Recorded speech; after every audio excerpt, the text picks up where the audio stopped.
Alright, so here we go. Now we're going to be setting up these charts here with your volume indicator. So in this particular, on this charts, we can just simply go up to here and click on indicators. Otherwise, if you are using any of your charting platforms, just look for the tab that has indicators or something that will say insert studies.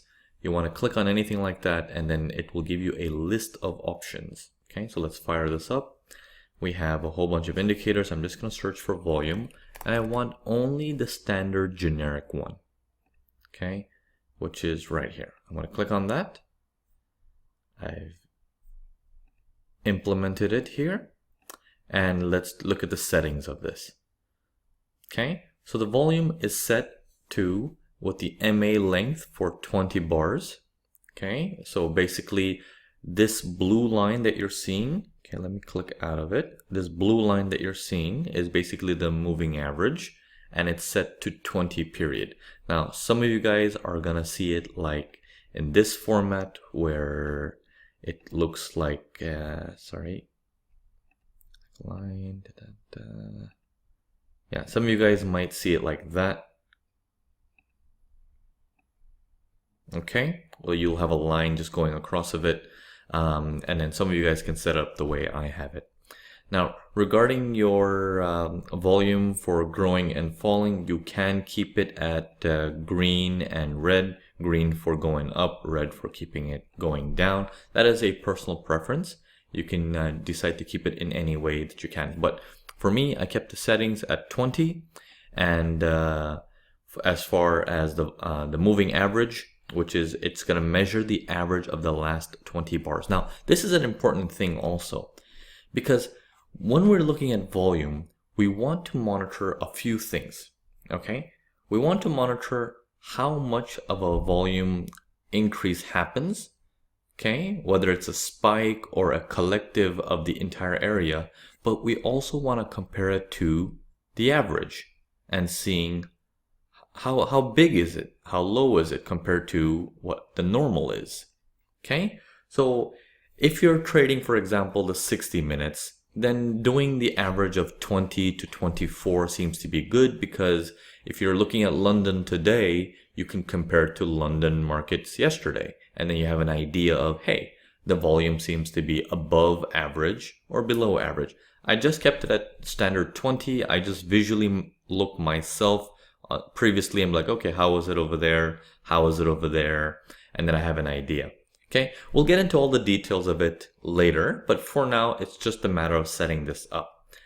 Now, once you save your settings, however you want to do it, I'm going to move these back to my default ways. There we go.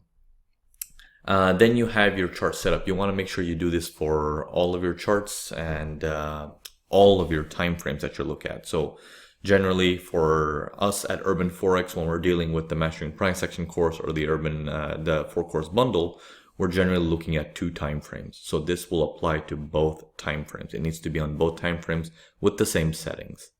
Okay? All right. So now let's move on to the next video, because there is several things you need to keep track of when it comes to the big boys, and getting a volume on your charts is one of those things. Okay, now actually before we get into that, I want to also touch base on one more piece.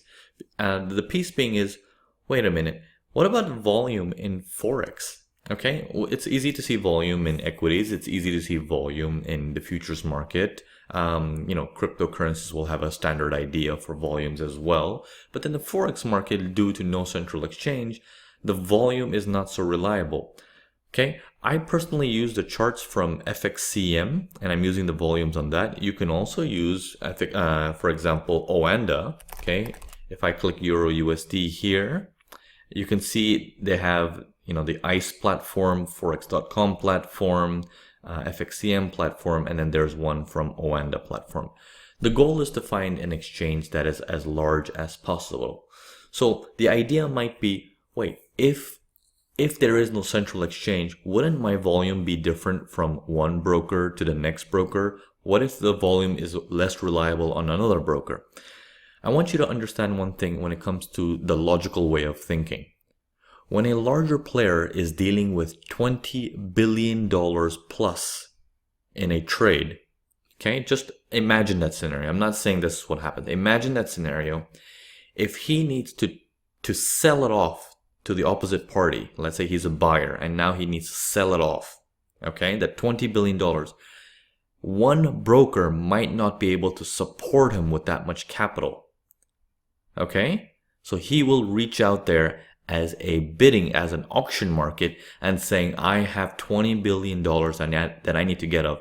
And all of these brokers are going to jump in and says, I'll take it. I have a bunch of clients that are willing to buy at this price. So you can sell it to me. And each of these volume bars, they don't represent money, they represent tickets. How many tickets of buying and selling? It's like the transactions, okay? The number of transactions taking place.